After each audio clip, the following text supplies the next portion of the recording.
Seorang pejabat awam dan dua pelajar institusi pengajian tinggi antara 12 yang diberkas dalam serbuan terhadap sindiket pengedaran air ketum dan ubat batuk di ibu negara kemarin. Hasil operasi lebih 280 liter air ketum, 8 kilogram daun ketum dan lebih 5 liter ubat batuk dirampas. Menurut Ketua Polis Daerah Wang Semaju, Superintenden Rajab Ahad Ismail, semua suspek yang ditahan berusia antara 19 hingga 45 tahun.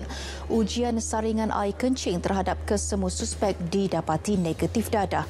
Kes disiasat mengikut Akta Dadah Berbahaya 1952 dan Akta Racun 1952.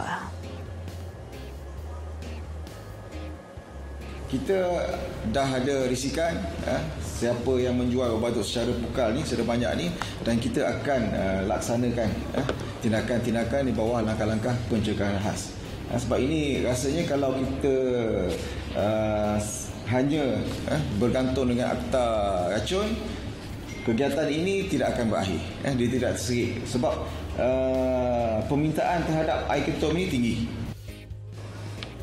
Sepanjang tahun lepas, 12 serbuan dilakukan di IPD Wang Semaju dengan 37 suspek termasuk seorang wanita ditahan berkaitan kesalahan seumpamanya.